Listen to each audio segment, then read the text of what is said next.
this regular city council meeting for October 14th, 2025 to order. Can I have a roll call, please? Dodd, here. Mallory, Here. Randall, Here.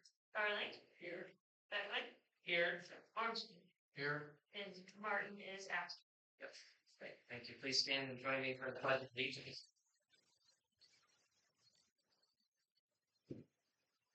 I pledge allegiance to the flag of the United States of America and to the republic for which it stands, one nation, under God, indivisible, with liberty and justice for all. Thank you.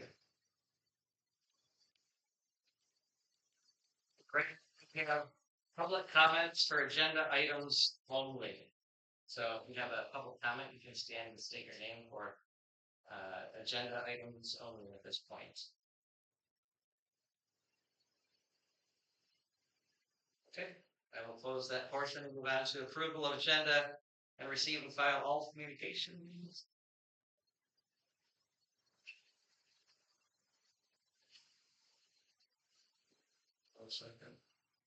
Okay, I have a motion by Councilwoman Dodd, second by Councilman Ormsby to approve the agenda and receive and file communications. Any discussion? All in favor? Opposed? Okay, passed. Number 6 is approval of prior meeting minutes. This is from September 23rd, 2025. Make a motion to approve the regular city council meeting minutes September 23rd, 2025 as presented. Thank you. Do we have a second? I'll second. All right, I have a motion by Councilman Bedman, second by Councilman Ormsby, as stated. Is there any questions or comments on that? Okay. All in favor? Aye. Opposed? Abstained. Okay. Thank you. Motion passed. Number 7, we have the Sheboygan Fire Department and Police Department September reports. Does anybody want to or have any questions about that at all? Okay. All right. Thank you for the report again, as always. Bills and disbursements for the month of September 2025. I'll make a motion to approve the bills and disbursements for the month of September 2025 in the amount of $1,459,839. I'll second that. Right. I have a motion by Councilman Bedman, second by Councilwoman Dodd, as stated. Mr. Mayor, I'd like to make a comment before we get rolling on the question. Is Casey, when she was printing bills, she put them into the printer in the wrong orientation, and then she hit print, so it ran, I think, 38, 39 checks that came out upside down. So that's why you see that whole section in the middle there, where we had to void out a bunch of checks. It was because she printed them upside down. So, okay. I have a question. Check number 38466. What is the auto wears through? That's the old auto parts store down here. That's their new name. The one that's went out of business? No, the one right here, down there by the brewery. Just CarQuest. CarQuest. Used to be. Yep, used to be CarQuest. That's the new corporate name of CarQuest. Are the in 38474 Cummings or our attorneys more legal fees for almost $1,000? Is that it says it's part of the tribunal? How much have we spent so far for the tribunal? That is hard to say because there's a number of cases. We're fighting Walmart's appeal of the taxes, National City Banks, as a PNC, I would say National City Bank, their appeal. So it's hard to say what we spent total on each one of those, but it is getting very costly for the city to fight those. As a matter of fact, for Walmart, I'm sure we're probably going to have probably $15,000-$20,000 of legal bills to fight the taxes. But the way, for example, Walmart's looking, they're trying to appeal their taxes and cut what you pay the city by about half, which could have cost us anywhere from 50 to 100 grand in taxes. Is So- that every year? Yeah, that would be every year. But I mean, this year they're appealing it. Same thing with PNC. We have reached out to the county and we are reaching out to other entities to say, hey, look, what happens is the city has to fight these. Yeah. But then they all say you're all taxing entities that benefit from it. Well, you don't have to pay for legal fees, and we're fighting, we're paying. So we're trying to reach an agreement and get a discussion going that everybody would share in that bill. Because if you benefit by not yours not being cut, you should also have to pay. So we'll see what happens. What do you mean he should also have to pay? If they benefit, I don't understand. Because you have all these, you're all taxing entities. Say you're the ambulance, and you're, say, just hypothetically, the metro parks, and you're the county, and you're the school district, and we collect everybody's taxes, Mary. Right. And then what we do is once we collect them, then we send them out. Okay, there's your part, here's your part, here's your part, here's your part, here's your part. Okay. Now, if we have to fight Walmarts to ensure that they're all getting their parts in a certain percentage, and the same thing with the city, we're paying the legal bills. They should have to pay so much of that legal bill to help us defend that.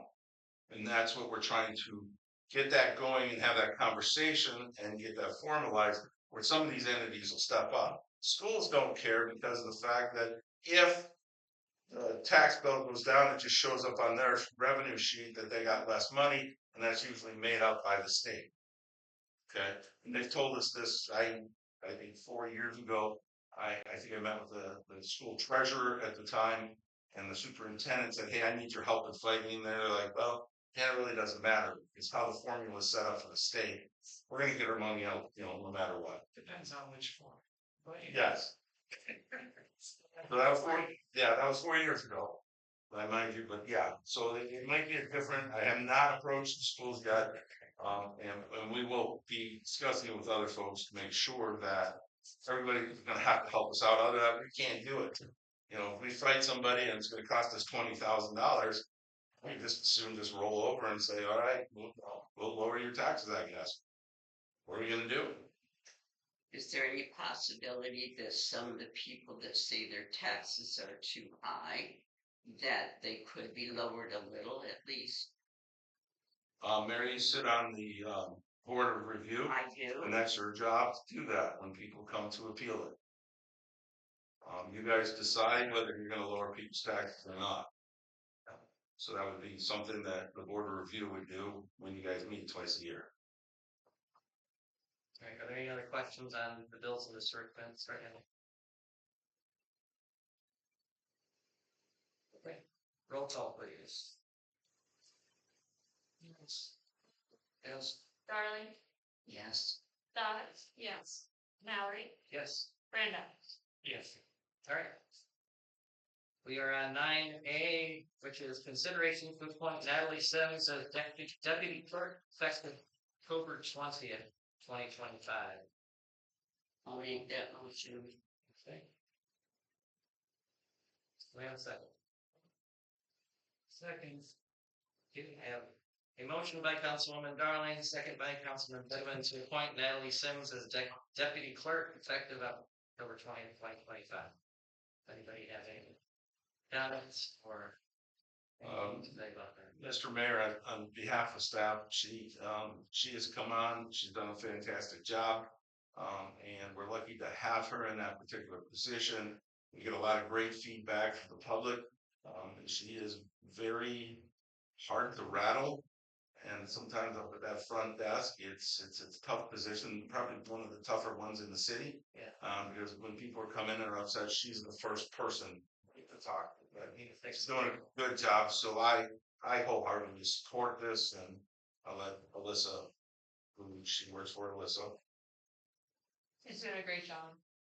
She is catching on quickly. She's helping me with election things and cemetery issues, and as well as also helping out different departments and different aspects of just everyday business within the city. She's doing a great job, and like Dan said, we are very lucky to have Natalie as our front desk out. Great, good to hear. Yeah, so her being deputy clerk would just be Great. All great. right, thank you. Okay, does anyone else have anything to add to that? Yeah, she's been great every time I've come in. Yeah. And the adjustment, there's a small adjustment in wage, and that was actually included in the budget for this year. Right. Okay, roll call please. Ormsby, Yes. Bedwin, Yes. Darling, Yes. Brando, Yes. Mallory, Yes. Dot. Yes. Okay, city managers report, please. As many of you seen, the Children's Trail is a little bit of a mess right now. The construction equipment's over there leveling, putting down the base, so that we can pour the asphalt on there for the trail. We're below what the grant amount is, so we are going to try to take in a few other things. We are bringing the road where the children's trail, there's the two entrances and exits. The one that would be more towards the ice rink comes out there. We are going to jump the gravel road there and then pave there all the way down between the two baseball diamonds in there. And then there'll be a number of handicap spots right there. We weren't sure if we were going to be able to do that. I think we are, and we still may have a little bit more money. And there's a couple other spots that we may add some pavement.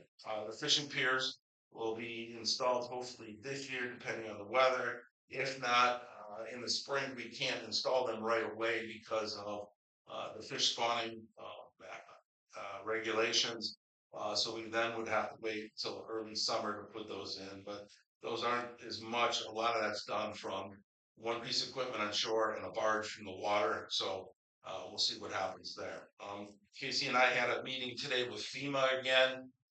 We have another one scheduled for next week. Casey's doing a fantastic job of supplying all the information FEMA needs. They have made multiple comments to me about how efficient she is and about how she supplies them anything they need in terms of getting the paperwork done. What they do is they're setting up the projects in the federal system. So there's 4 main project areas. We did get those set up. We did get them all the documentations, estimates, and things like that. Once that gets set up, that then goes to another part of FEMA for them to look at and approve and review and ask for more information.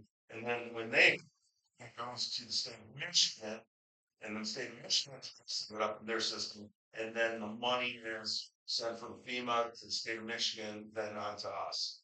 So, but so far, I think they're pretty tough on saying, okay, these are the rules and regulations. Hey, we need this documentation, but it looks good.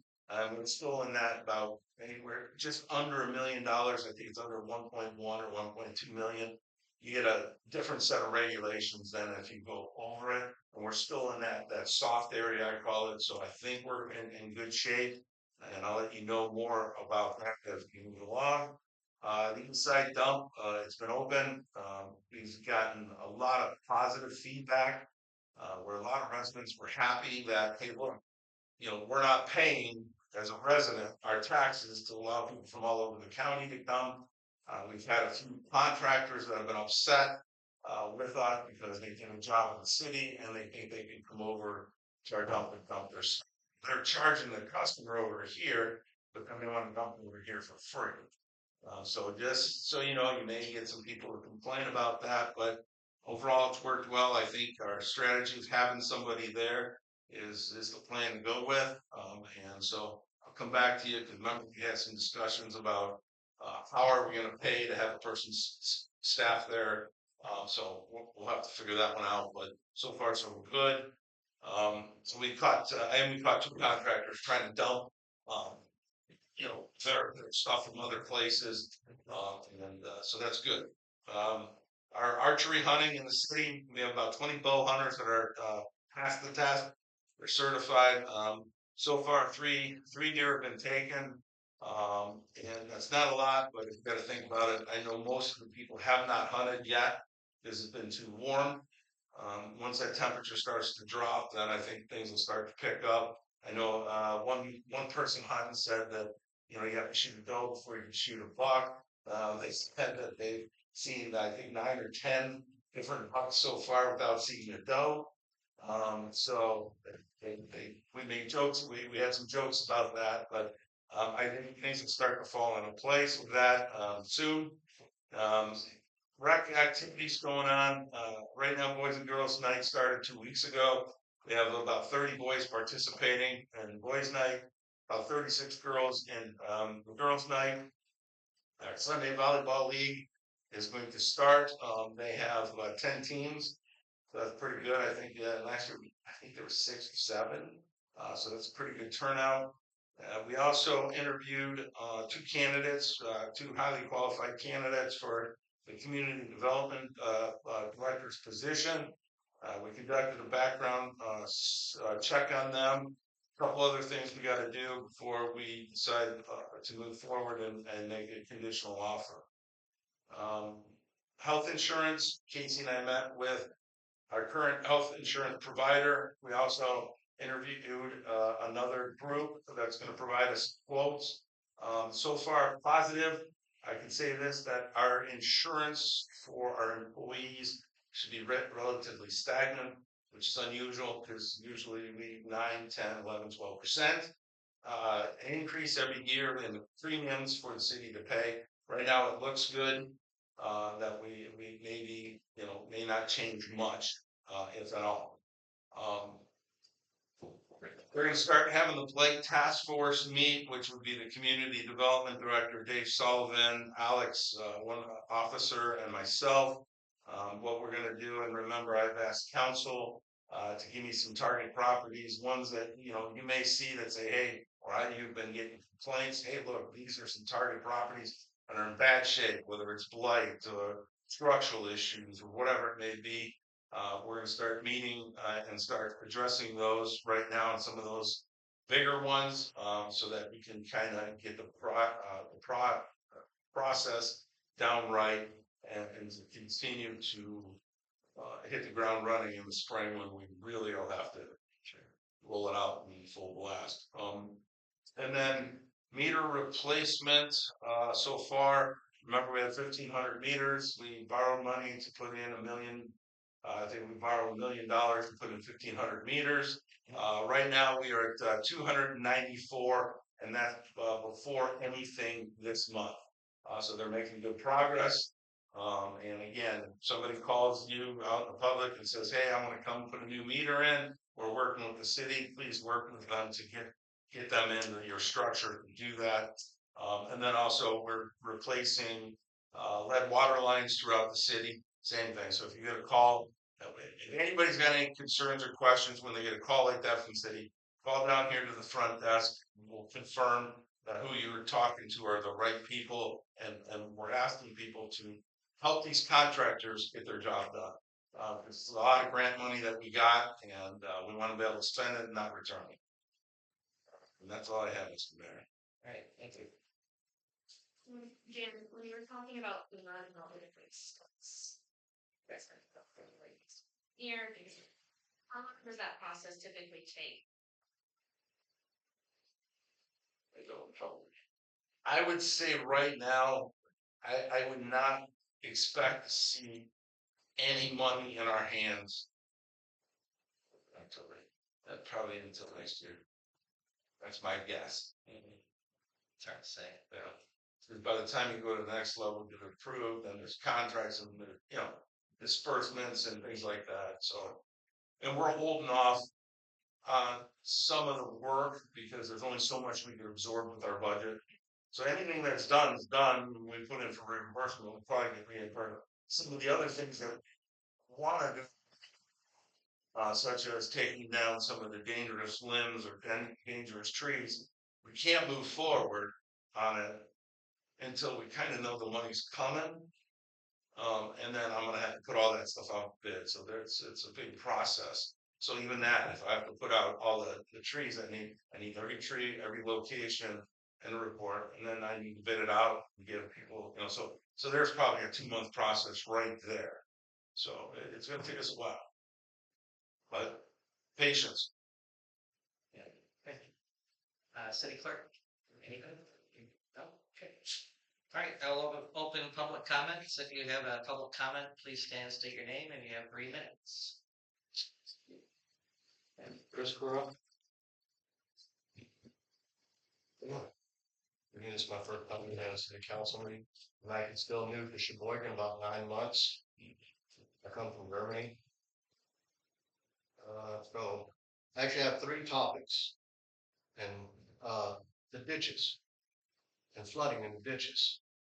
I spent a significant amount of time and resource maintaining my and beautifying my property. But every time it rains, the ditches wash everything away because they're unclean and taken care of. And I know that's the city's responsibility. These ditches become a breeding ground for mosquitoes, and mine is full of green algae. And I actually even have a fish swimming in it.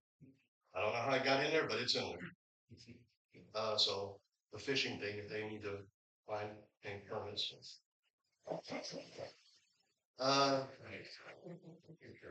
Yeah. I know it needs to be dug out and they need to be cleaned because, like I said, all the properties on Southwestern Avenue gets flooded every single time. I've done it myself. Mary watched me clean out the ditch, and the first rain comes through, it clogs them back up.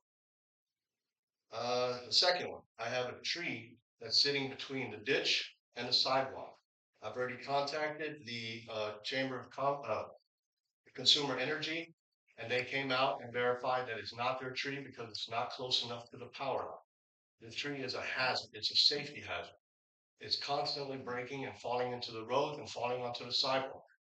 A child could be walking underneath, coming home from school, and one of these branches breaks. They're gonna wonder who's responsible, and I'm gonna point it straight to the city and say, city's responsibility. So I'm not paying for anybody getting injured because it's not my property, and I know my mother has been in that house for over 10 years, and she has requested for this tree to be taken down because it is a danger and a safety hazard. The third one, road constructions. Like I said, I've only been here 8 months. I don't know what you guys are doing about the roads. I've been deployed to numerous third world countries, being in the military. Some of our roads are worse than third world countries. I've been to Iraq, and some of the roads there are better than what we have. I mean, they are tore up. And I don't know what you guys are doing about them, but I mean, I don't want to constantly have to replace my shocks and my struts because we have potholes deeper than some of the ditches. And that's mostly what I'd like to bring up. I just think we should put more money into our roads and infrastructure than building a red horn. It's pretty sitting there, but I think the money could have been used for something else. All right, thank you. Can we get your address? 206 Southwestern Avenue. I live actually right across the street from Mary. Okay, so I have another public comments. You asked what tumble? Thank you for you conveyed that quite well. Thank you. As I have an issue on Dresser Street. I'm not good at this. However, it was I was in low impact fireworks. I believe someone had spoke up about what's legal and what's not concerning low impact, like sparklers and fountains, right? Hey, if you know the answer. All right, I was arrested and went to jail for lighting off a fountain for my kid and 6 other ones. It's not cool. Somebody missed a memo that you guys said right on your minutes. That doesn't. It's not a question and answer session. Yeah, that's what I thought, but I needed to get my mouth out here. You know what I mean? Yeah, that's fine. If you can speak. Sweet.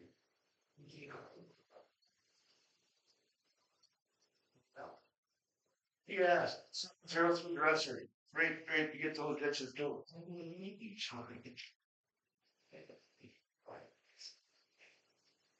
Charlie Durhammer, and I live on Sutherland Street in the culvert that goes on under what is a base along Vale Street, which is basically Vio, which is an undeveloped street behind it, and the culvert that goes under that street is half full of dirt. And they never did mow between that culvert and the corner. So it's full of junk and brush and stuff. And in fact, on the other side of the alley, on what would be along Vale Street behind my back driveway, there's a bush growing in the culvert. And is there any way we can get those cleaned up before spring so that maybe that'll clear some of the flooding out that we have over in that corner? Can you give us your address? 406 Sutherland Street. I inquired to the girls about a month ago if some of the DPW could come and look at it and see what has to be done with it and see if it can be cleared out or something before spring comes, because it's half full of dirt. So maybe that would alleviate some of that flooding in that area, because it's awful. It's bad. Okay, thank you. Thank you for letting us know. Anyone else? Okay, so I close this portion of the public comments. Do we have any committee updates? Any committees meet? I do have an announcement though. Is it pertaining to this? It's pertaining to the city. Okay. Are you gonna make me go up to the podium and speak again?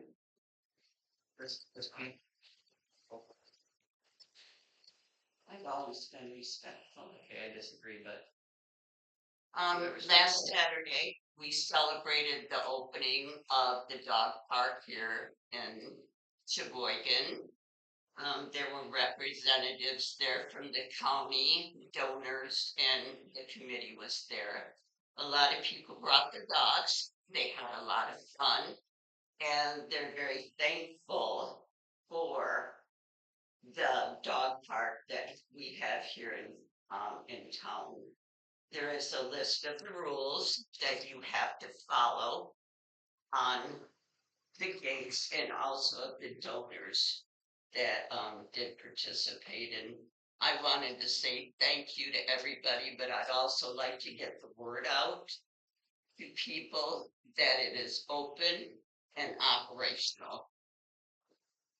okay, thank you. Anything else? Okay. Meeting is adjourned. Thank you.